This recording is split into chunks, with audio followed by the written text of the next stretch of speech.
நான் அசைக்கப்படுவதில்லை. ஏன்னா என் தேவன் எனக்கு முன்னாடி இருக்கிறார். அப்போது நம்ம தப்பு கூட செய்ய முடியாது. ஒரு பயம் இருக்கும். த ஃபியர் ஆஃப் காட் நமக்குள்ளே காணப்படும். ஐயோ, நான் தப்பு செய்யக்கூடாது. அந்த பயத்துக்குள்ளே காணப்படும் போது கர்த்தரை நம்ம the presence of God, awesome presence of God நமக்கு முன்பாக இருக்கிறார். அதை நம்ம உணரும் போது தப்பு செய்ய துணியும். ஒவ்வொரு விஷயம் நமக்குள்ள உணர்த்தப்படும். நான் செய்யறது சரியா தவறா? கர்த்தர் பிரியப்படுவாரா? நான் இந்த செய்கிறேன், கர்த்தர் என்னிடத்துல பிரியப்படுவாரா? நான் இந்த பேசுகிறேன், இந்த காரியம் கர்த்தர் பிரியப்படுவாரா? அப்படி யோசிக்க தோணும் நமக்குள்ள. அப்போ நம்மளுடைய லைஃப் எப்படி இருக்குமா? Righteous life. கர்த்தர் நம்மேல் பிரியமிக்கிறார். வாசிங்கம்மா, தொடர்ந்து வாசிங்கம்மா. ஏழைகள் பாழாக்கப்பட்டது நிமித்தமும் எளியவர்கள் விடும் பெருமூச்சு நிமித்தமும் நான் இப்பொழுது எழுந்து அவன் மேல் சீறுகிறவர்களுக்கு அவனை காத்து சுகமாயிருக்க பண்ணுவேன் என்று கர்த்தர் சொல்லுகிறார். இன்னைக்கு நம்மளுடைய பிரச்சனைகள் இருக்கும்போது இந்த வசனத்தை ஞாபகத்துக்கு கொண்டு வந்துடலாம். போராட்டம் இல்லாத ஒருத்தருடைய வாழ்க்கையும் கிடையாது. கர்த்தர் சொல்லுகிறார், ஏற்ற காலத்தில் நம்மளை உயர்த்தும்படிக்கு அவருடைய பலத்த கரத்துக்குள் அடங்கிருங்கள். உங்களோட என்ன பிரச்சனை இருந்தாலும் கர்த்தர் இடத்துல வைங்க. இந்த வசனத்தை வாசிக்கலாமா? 1 பேதுரு 5ஆம் அதிகாரம் 6வது வசனமும் 7வது வசனமும். ஆகையால் ஏற்ற காலத்திலே தேவன் உங்களை உயர்த்தும்படிக்கு அவருடைய பலத்த கைக்குள் அடங்கியிருங்கள். அவர் உங்களை விசாரிக்கிறவர் ஆனபடியால் உங்கள் கவலைகளை எல்லாம் அவர் மேல் வைத்து விடுங்கள். அதாவது இன்னொரு வசனம் அதோட கண்டினியூஷன் வருது, பி வெல் பேலன்ஸ்ட். அது தமிழில் எப்படி போட்டிருக்குமா? தெளிந்த புத்தி உள்ளவர்களாயிருங்கள், விழித்திருங்கள். அதான் போதும். தெளிந்த புத்தியாக இருக்கணும், விழிச்சிருக்கணும்னு என்ன? B vigilant. ஸோ ஃபஸ்ட்டு என்ன சொல்கிறாரு பேதுரு ஐயா? ஏற்ற காலத்தில் கர்த்தர் உயர்த்த போகிறார். நம்ம சொல்கிறபடியெல்லாம் ஒன்றும் நடக்காது. நம்ம எதிர்பார்க்குது. It's all there. God is வாட்சிங். அவர் உயர்த்த போது, அவர் உன்னத ஸ்தலத்தில் கொண்டு வந்து நிறுத்தும்போது அது மகிமையாக காணப்படும். மனுஷன் பிளான் போடலாம், அது கர்த்தருடைய நீதியை நிறைவேற்றாது. பேதுரு ஐயா சொல்கிறாரு, அவருடைய பலத்த கரத்துக்குள்ள அடங்கிரு. Cast all your problems unto Jesus. நம்ம எப்போவுமே எடுப்போம், cast your burden unto Jesus. No, before you cast your problem before the Lord, you have to humble yourself. நீ உன்னை தாழ்த்து. தாழ்மை உள்ளவர்களுக்கு தேவன் இரக்க செய்வார். இந்த இடத்துல கர்த்தர் என்ன சொல்லுகிறாரு? சங்கீதம் 12, சிறுமைப்பட்டவங்க, வேதனைக்குள்ள இருக்கிறவங்க, ஒடுக்கப்படுறவங்க கர்த்தர் நோக்குகிறார். படித்தோம் யாத்ராகமத்தில், அவருடைய கவனன்ட் பீப்புள், உடன்படிக்கை பண்ணப்பட்ட மக்களாகிய இஸ்ரவேல் ஜனங்க அவங்க குமுறுறாங்க, ஆண்டவரே பார்வோன் எங்களை இவ்வளோ துன்பப்படுத்துகிறாரே, எங்களை நெருக்கிறாரு. அவன் கட்ட வேண்டிய அவனுடைய பிரமிட்ஸ் எல்லாம் கட்டுறதுக்காக செங்கல் அறுக்கணும். ஒரு நாளைக்கு இத்தனை அறுக்கணும்னு சொன்னாக்கா அவர் என்ன பண்ணுறாரு? நீ போய் ஆராதனையாக பண்ணணுன்ற, இந்தா இன்னும் எக்ஸ்ட்ராவாக நான் உனக்கு வேலை கொடுக்குறேன், பேர்டன் கொடுக்குறேன். இன்னைக்கு தேவ ஜனங்கள் கர்த்தரை தொழுது கொள்ளணும்னாக்க சாத்தான் நம்மளை விட மாட்டான். இல்லாத வேலையை அப்போ தான் கொண்டாந்து கொடுப்பான். கொடுத்து நம்மளை இன்னும் நெருக்குவான். அது வரைக்கும் வீட்டில் எல்லாம் பர்ஃபெக்டாக ஓடுற மாதிரி இருக்கும். அந்த நெருக்கம் கொண்டு வந்து நம்மளை அப்படியே ஃப்ரஸ்ட்ரேட் பண்ண வைப்பான். அப்போவே நம்ம கண்டுபிடிக்கணும், இது வேற ஒன்றும் கிடையாது, இது சாத்தானுடைய தந்திரம். உடனே பேதுரு ஐயா சொன்னது என்ன சொன்னார்? உன்னை தாழ்த்து, சரண்டர் ஆகிடு சாமிக்கிட்ட. கர்த்தர் நோக்குகிறார். கர்த்தர் நம்மளுடைய குமரலை பார்க்குறாரு. அப்போ நம்ம சொல்லலாம், ஏசப்பா நாங்கள் உங்கள் வார்த்தை கீழ்ப்படைஞ்சு உம்முடைய சத்தியத்தில் நடந்து உமக்கு பிரியமாக தானேப்பா இருக்கணும்னு ஆசைப்படுறோம். நீங்கள் சொல்கிறது தானே ஆண்டவரே நாங்கள் செய்யணும்னு பார்க்குறோம். எதுக்காக நாங்கள் இவ்வளோ பாடுகளுக்குள்ளே போகிறோம்? எங்களுக்கு சொல்லித்தாங்க. ஏன்னா கர்த்தர் சொன்னார், பொல்லாங்கினால் தேவன் ஒருவனையும் சோதிக்க மாட்டேன், திராணிக்கு மிஞ்சி ஒருத்தனையும் சோதனைக்குள்ளே விட மாட்டேன். பாருங்கள், நம்மளை சோதனை பண்ணணுன்னா கூட ஆண்டவர்கிட்ட பெர்மிஷன் வாங்கணும். எக்ஸாம்பிள் லைஃப் ஆஃப் யோபு. உத்தமன், சன்மார்க்க, நீதி உள்ளன், அவன் மேல் நோக்க சாத்தான் தேவனுடைய சன்னிதானத்தில் போய் நிற்கிறான். என் தாசனாகிய யோபின் மேல் கண் வச்சியான்னு கேட்குறார். ஆண்டவருக்கு எல்லாம் தெரியும், எல்லாவற்றையும் அறிந்திருக்கிறார். நம்ம உத்தமமாக நடக்கிறோமா? ஏன்னா அவருடைய வார்த்தை சகல பிரஸ்தாபத்தை காட்டிலும் அவருடைய வார்த்தையை மகிமைப்படுத்துகிற தேவன்.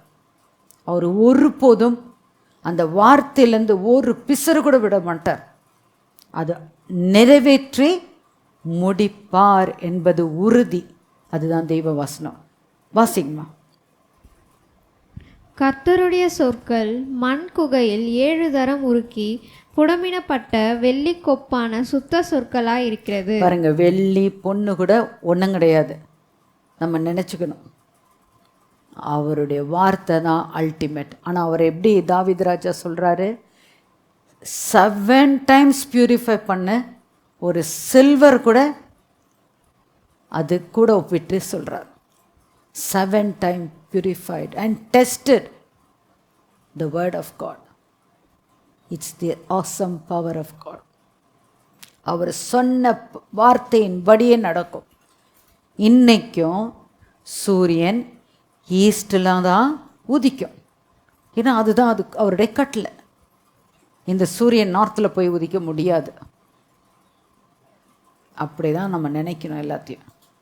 கர்த்தர் சொன்னபடி தான் என் வாழ்க்கையில் நடக்கும். அவர் சொன்னார், உன் கையின் பிரயாசத்தை நீ சாப்பிடுவாய். நம்ம கையின் பிரயாசம் என்ன? கர்த்தர் கொடுத்துருக்கிற என்னென்ன வேலைகள், அதை ஆண்டவர் சொல்கிறார்.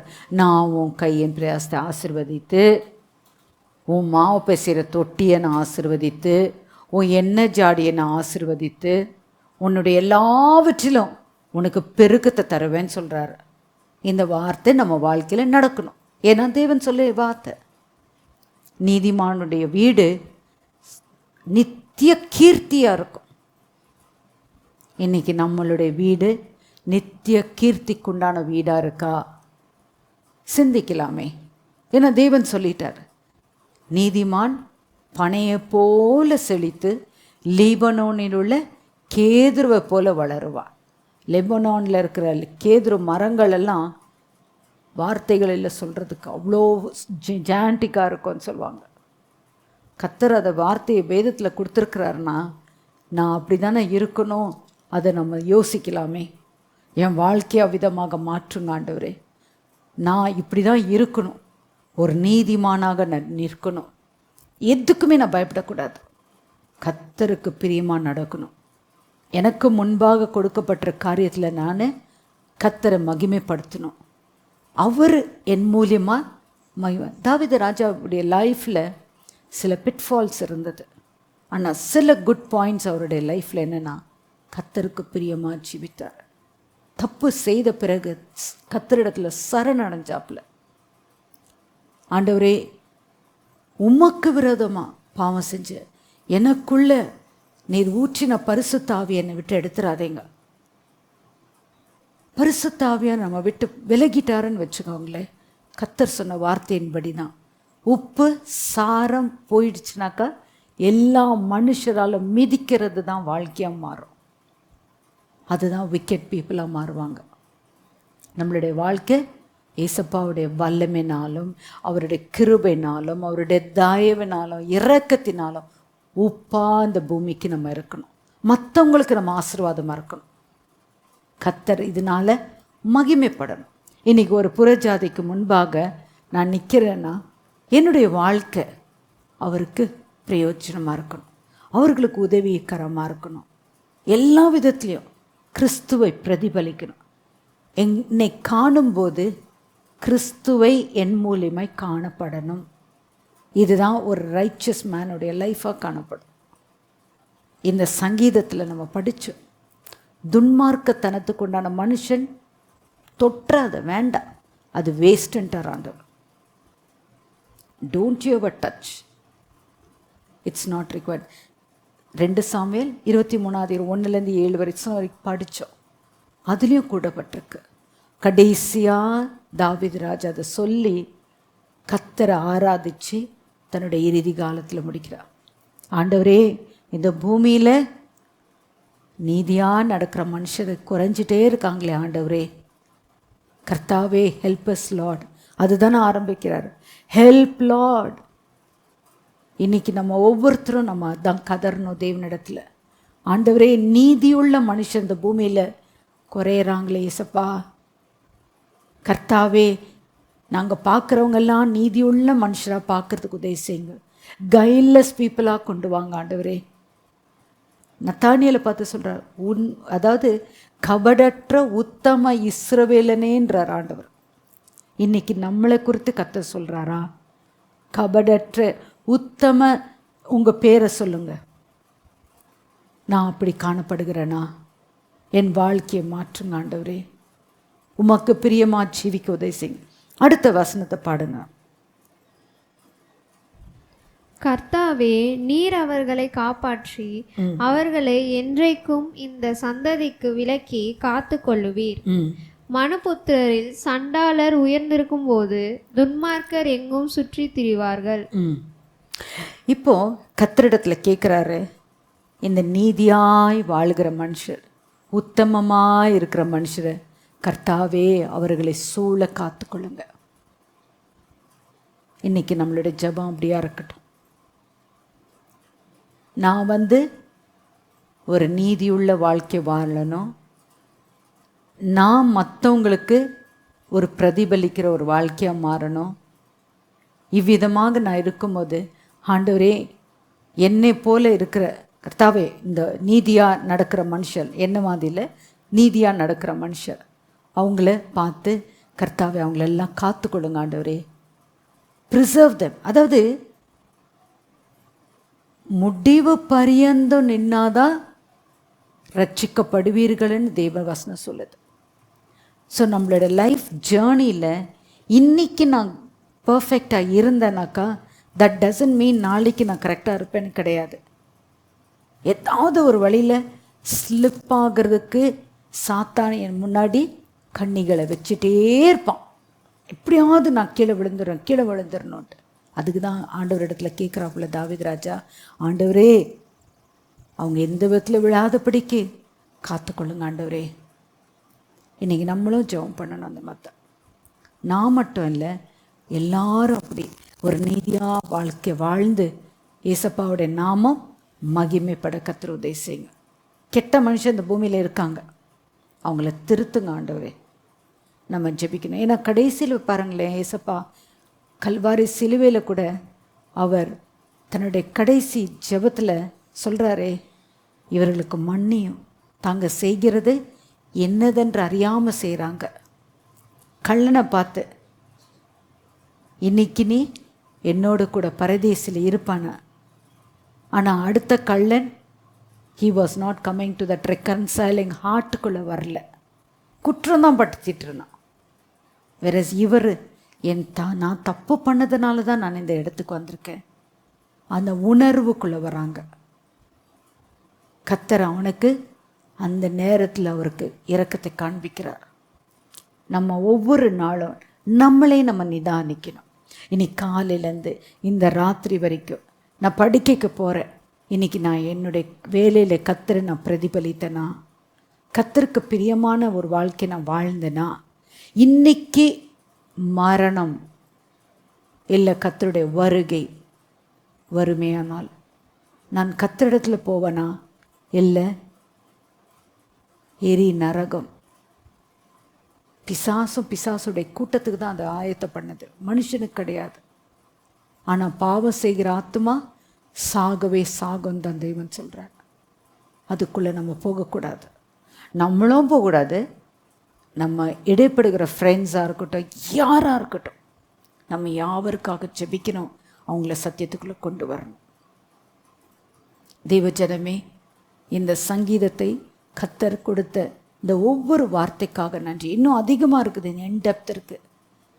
ஆனால் இதோடு நான் முடிக்கிறேன். இன்னொரு சங்கீதத்தில் நான் மறுபடியும் நாங்கள் உங்களோட பகிர்ந்து கொள்ள கர்த்தர் வாய்ப்பை தருவாராக. தலைவணங்கி ஜெபிக்கலாம். சர்வ வல்லமையுள்ள தேவனாகி கர்த்தாவே, வானத்திலும் பூமியிலும் சகல அதிகாரங்களை உடைய இருக்கிறவரே, அப்பா, உத்தமமாக நடக்கிற மனுஷன் மேலே நீங்கள் கண்ணோக்கமாக இருக்கீங்க. நாங்கள் அந்த மாதிரி ஜீவிக்க நாங்கள் மாத்திரம் இல்லைப்பா, எங்களோடு இருக்கிறவங்க எல்லாரையும் அந்த மாதிரி ஒரு வாழ்க்கை வாழ்கிறதுக்கு நாங்கள் கற்றுத்தரோம் ஏசப்பா. எங்கள் வாழ்க்கை ஒரு திறந்த புத்தகமாக இருக்கட்டும். ஒவ்வொருவரும் உம்முடைய சத்தியத்தை அறியட்டும். சாத்தான் கண்ணிகள் வைக்காதபடிக்கு விஜிலண்ட்டாக இருக்கிறதுக்கு பி கேர்ஃபுல் என்ற 1 பேதுரு 5:8 பி விஜிலண்ட்னு சொல்லுங்க. ஜாக்கிரதையாக இருக்கணும். கர்த்தாவே, எங்களுக்கு அந்த உணர்வுக்குள்ளே கொண்டு வாங்க. உமக்கு பிரியமான ஒரு வாழ்க்கை வாழ உம்மை பிரியப்படுத்தி, நீர் எங்களை குறித்து சாட்சி சொல்கிற மாதிரி எங்கள் வாழ்க்கை வாழ கர்த்தர் உதவி செய்யுங்க. இயேசு கிறிஸ்துவின் நாமத்தினாலே வேண்டிக் கொள்கிறேன் நல்ல தகப்பனே, ஆமென்.